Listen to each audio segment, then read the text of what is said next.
Are you about to lose part of your pension because of a rumour you read in a Facebook group? Before you make a single decision about your retirement, your home, or your Centrelink payments, you need to hear this. Because right now, misinformation about Australia's 2026 pension and housing rules is spreading faster than the actual updates from Services Australia, and it is costing retirees real money. Some people are panic selling their homes. Others are turning down part pensions they are actually entitled to simply because they believed a myth instead of checking the fact. Today, we are cutting through the noise. Myth versus fact, one by one, so you know exactly where you stand. Welcome back to Australia Pension and Centrelink Update, the channel dedicated to helping you understand your entitlements without the jargon and without the scare tactics. If this is your first time here, hit subscribe because we break down these rules every single week so you never have to guess. Let's get into it. Myth number one, the pension age is going up again in 2026. And if you are not 70 yet, you are going to miss out. This one has been circulating for years, and it simply is not true. The fact is, the pension age reached 67 back in 2023, and it has stayed there. There is no legislation on the table to push it to 70, and the government has not proposed any further increase for 2026 or the near future. If you were born on or after the 1st of January 1957, your pension age is 67, full stop. So if someone tells you that you now need to wait until 70, or that the goalposts have shifted again, you can confidently tell them that is outdated information. What has changed are some of the rules around superannuation contributions and thresholds, but the pension age milestone itself has not moved. Myth number two, your family home counts against you in the assets test. So if you own an expensive house, you will not get a pension at all. This is one of the most damaging myths out there because it convinces homeowners not to even apply. Here is the fact. Your principal home is exempt from the pension assets test, regardless of what it is worth on the market. Centrelink does not add the value of the house you live in to your other assessable assets. However, and this is the part people misunderstand, being a homeowner does mean you are assessed under a lower asset threshold than someone who does not own their home. That is because Centrelink assumes non-homeowners need more savings set aside to cover ongoing rent. So owning your home does not disqualify you, but it does mean the bar for your other assets, things like savings, shares and investment properties, is set a little lower than it would be for a renter. Two very different things, and mixing them up leads a lot of people to wrongly assume they are locked out of any pension at all.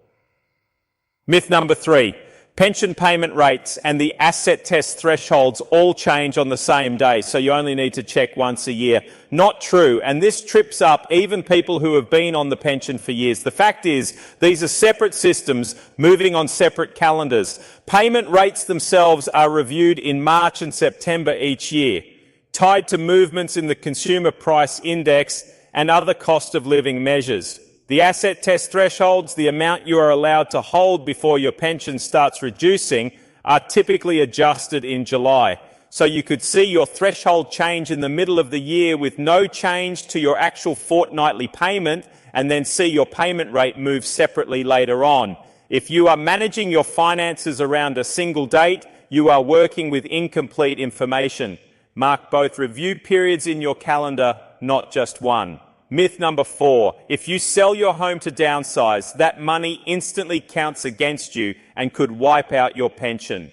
This causes so much unnecessary stress for people considering a move into a smaller property or a retirement village. Here is the fact. When you sell your principal home with the intention of buying another one, Centrelink generally allows what is known as a sale proceeds exemption. This gives you a temporary window, typically around 24 months, where those funds are not fully counted as an assessable asset, with the possibility of an extension in certain circumstances. The idea is to give you breathing room to find and settle into your next home without being financially penalised in the meantime. Where people get caught out is after that window closes. If you still have not purchased a new home, once the exemption period ends, those funds generally do become fully accessible. So the myth that you are punished immediately is false. But the fact that there is a ticking clock is very real, and it is worth planning your downsizing timeline with that in mind.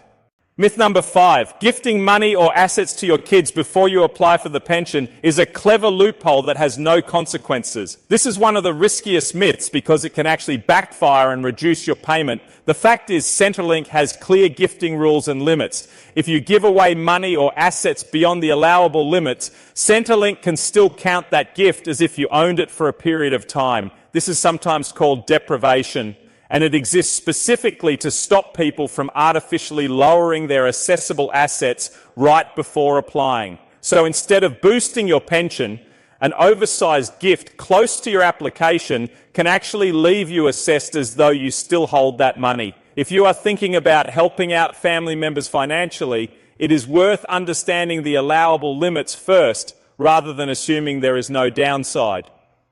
Myth number 6. Renters get a much better deal than homeowners under the pension system, so owning your home is actually a disadvantage. It is true that non-homeowners are assessed under higher asset thresholds, and many renters can also access rent assistance as an additional payment on top of their pension. But the fact is, this is not automatically a better deal overall. Rent assistance is designed to help offset the ongoing cost of rent, a cost that homeowners without a mortgage simply do not have. Homeowners benefit from housing security and no ongoing rent payments eating into their pension each fortnight while carrying a lower asset threshold. Renters get a higher threshold and potential rent assistance, but they are also facing rental costs that can rise year after year, along with less long-term housing security. Neither position is universally better. It depends heavily on your personal circumstances, your local rental market, and how much equity you have. Anyone telling you one option is definitively superior for everyone is oversimplifying a genuinely complex trade-off. Myth number 7.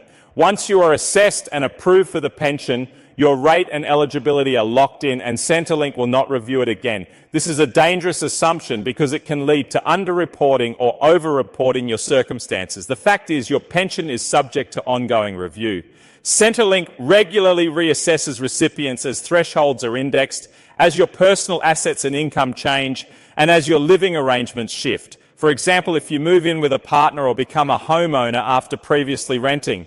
If your circumstances change, you generally need to report it. Treating your initial approval as a permanent, unchangeable status can mean you either miss out on an increase you are now entitled to, or you continue receiving a rate you are no longer eligible for, which can create a debt you have to repay later. Staying on top of your own numbers rather than assuming Centrelink will simply handle everything silently in the background protects you either way. So here is the real takeaway from all of this. The 2026 pension and housing landscape in Australia is not as frightening or as simple as social media makes it out to be. Your home is protected from the assets test, but it does shift which threshold applies to you. The pension age has not moved to 70. Downsizing gives you a genuine window of protection, not an instant penalty. And gifting has real limits that can work against you if you are not careful. The common thread running through every single myth we busted today is this.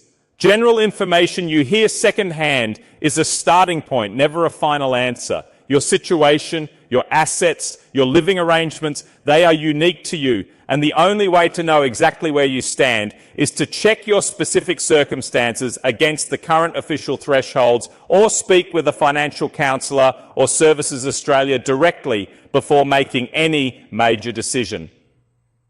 That is exactly why this channel exists. Every week we take the myths circulating online and we break them down into plain, honest facts so you can plan your retirement with confidence instead of confusion. If today's video helped clear something up for you, do me a favour and hit that like button. It genuinely helps this information reach more retirees who need it. Subscribe to Australia Pension and Centrelink Update so you never miss an alert when the rules shift again. And drop a comment below telling me which myth surprised you the most or which one you want us to dig deeper into next week. Thank you for watching, take care of yourselves, and I will see you in the next one.